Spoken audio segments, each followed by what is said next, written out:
The first person to actually read this book outside of the publisher. That's right. Is that true? Well, I don't know if I was first, second, last, but I know that Ben called me and said, hey, where can I send your book? I just finished my book. I'd like to get your thoughts on it. And he did send it, and I guess it was about a week later that I finally got a chance to sit down and read it because, my schedule's got all over the place. But when I started reading, I couldn't put it down. And the thing about Original Gangsters is, like I was just telling whoever your guy was from LA Weekly, this book is like, it's a fair book. Like, it's not his story. He talked to the individual people and got their story. And so no one can come back and say, well, it wasn't fair, it was leaned this way, it was leaned that way. I felt it was very accurate. Now, I think that what happens with me, sometimes people get caught up, maybe because I did a few hip hop records. I did one with Easy and some of the other rappers. And so people think I'm in the music business, which I wasn't. I don't know the music business. I'm in the radio business. But what I can tell you is that a lot of that I knew, a lot of it I didn't know. I heard things, but a lot of the street stuff that was going on, it's like I kind of, even if I had a chance to know about it, didn't really want to know about it. You know what I mean? It's like, that's not what I do. I'm in the radio side. I'm still in the radio side.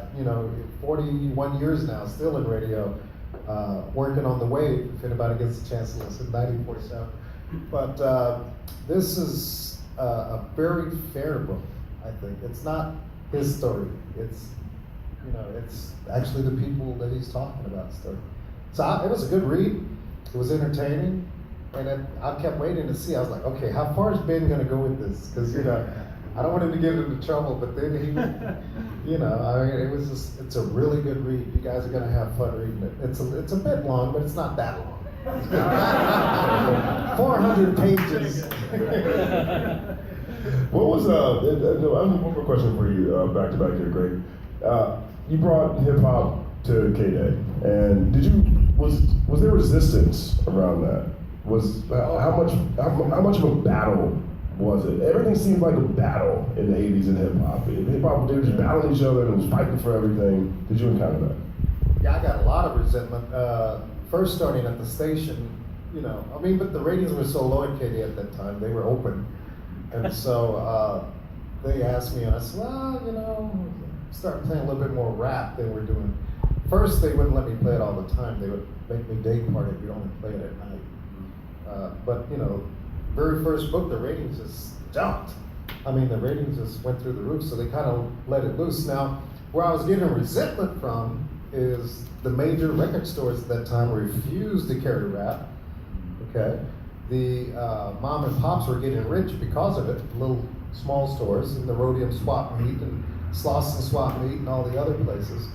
I was getting resentment from parents because the parents were like, "Oh no, you're not going to play that song, and it's got these bad words." And so I would make the rappers actually change the words, not like today they'll either bleep it out or turn it backwards or do something. I'd make them go back in the studio, re-record that one line, and so the parents started accepting it.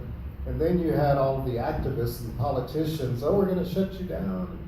You're destroying the community playing this." So I could go on and on with the resentment I got, but we were having so much fun, we just kind of, didn't hear the noise. We just kind of, zoned out on it and didn't pay much attention to it. But yeah, we got a lot of heat. We got a lot of flack. Record companies were like pissed off at me. I can't begin to tell you the number of threats that I would get from independent labels that somebody was coming to break my legs because I wouldn't play their record. They spend $100,000 on this group, and you won't play this group? Well, the record's whack, but how could you play that NWA song and we've spent $100,000 on this major R&B group? Well, why don't the major R&B group come and go to World on Wheels with me? Oh, well, we're not going over there. And so we just kind of took over the streets. I felt like if we could take over the streets, we could take over Los Angeles. So we would go to Skateland for the Bloods, and we would go to World on Wheels for the Crips. We would go to the Casa Camino Real downtown, which was kind of neutral territory. We would go to Sherman Square in Reseda, that was the Latin territory. And then we would go to 321 Club in Santa Monica, that was for the people that are here now, that probably wouldn't come to Skateland and World on Wheels, okay? And so we had something, you know, we wanted people to understand, and we didn't just play hip hop. We played R&B. We broke Lisa. We broke Trinier. We broke Debbie Deb. We were a reflection. You know how stations always say, "Oh, we play what you want to hear." We actually did, you know, and it worked. Sorry, I went on to it. No, I think everybody. By the way, I totally prefer those old censor versions where instead of bleeping out the curse words, they have a whole new line. Right. I'm glad that you made people do that. Yeah. That's what it's about.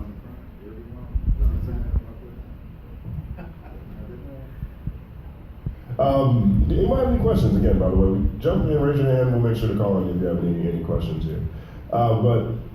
Ben, so in that